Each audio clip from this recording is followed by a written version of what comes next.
In the first chapter of his book The Intelligent Investor, Benjamin Graham, also known as the father of value investing, provides a clear explanation of the difference between an investor and a speculator. Graham states that an investment operation is one which promises safety of principal and an adequate return after thorough analysis. Any operation that fails to meet these requirements is considered speculative.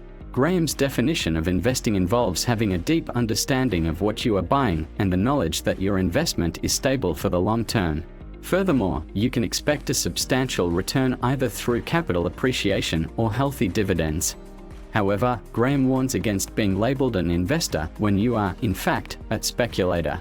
He notes that the term investor is used ubiquitously to describe anyone who participates in the stock market. For example, if you purchase a stock based on a hot tip from a friend or your broker, you are not an investor, you are a speculator.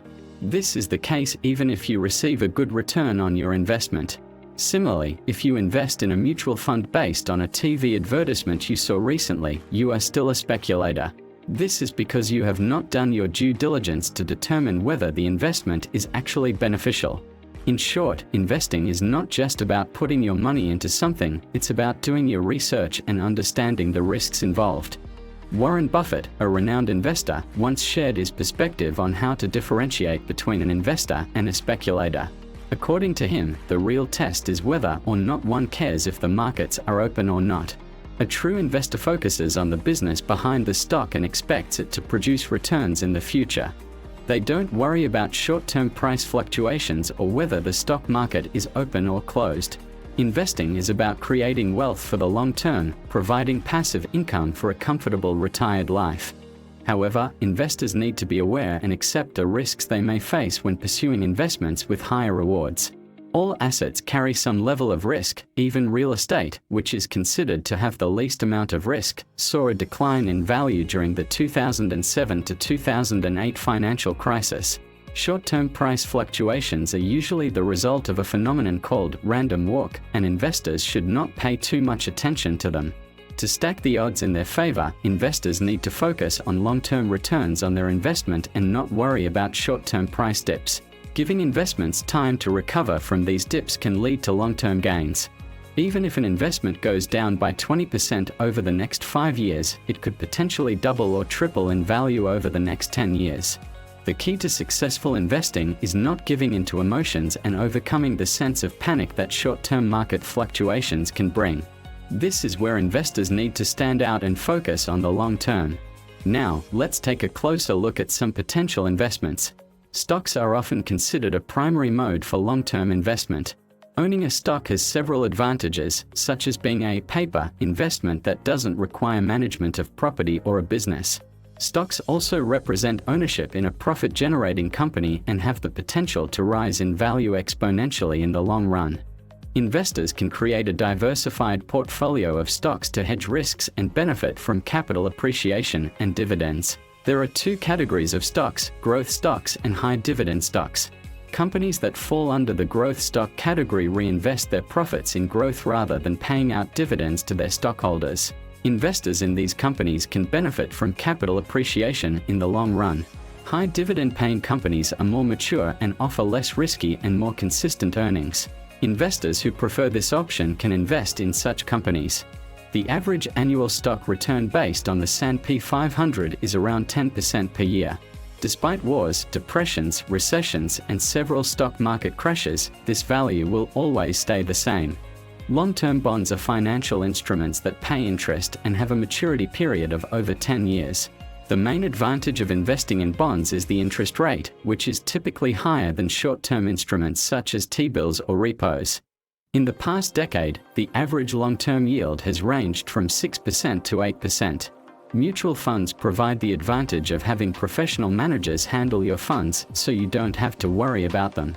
These managers choose a pool of 20 to 30 companies to invest your funds in, along with other people's investments.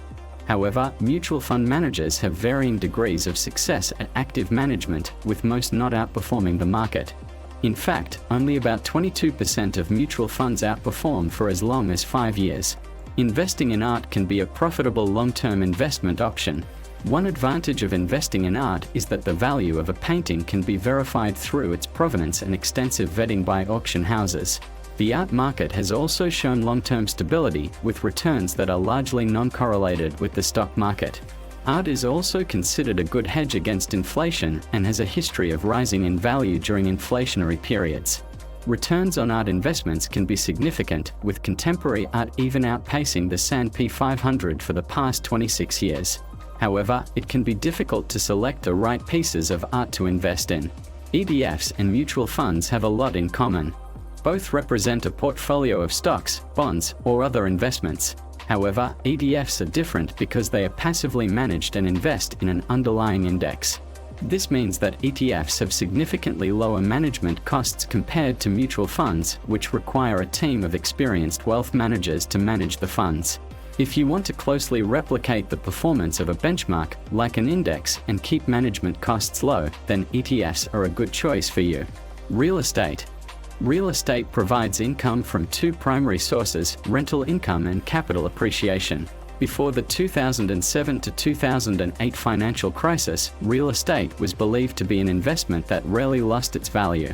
However, the crisis proved us wrong. Despite this setback, real estate has the potential to recover in the long run, and investors with a long-term perspective can still enjoy profitable returns. When it comes to tax-sheltered retirement plans, Roth IRAs deserve a special mention. Unlike traditional IRAs, Roth IRAs offer tax-free income in retirement. That's right, tax-free, not just tax-deferred. With a Roth IRA, any withdrawals you make are tax-free, provided you've been in the plan for at least 5 years and begin taking distributions at 59.5 years of age or older. For amateur or first-time investors, robo-advisors can be a great choice. These platforms handle all the investing for you, so all you need to do is periodically fund your account. The robo-advisor platform will handle the rest, including managing your portfolio, making new investments, reinvesting dividends, and rebalancing as necessary. An annuity is an investment contract that you make with an insurance company. You can put a certain amount of money into the annuity either upfront or over a specific period. In exchange, the insurance company will provide you with a specific sum of income. So, if you are planning to invest for the long term, be sure to diversify your portfolio and include a variety of different asset classes. By doing so, you can help ensure that your investments are well protected and positioned for long-term growth. As always, thank you for your support, and we hope you have a great day. We look forward to seeing you in the next video.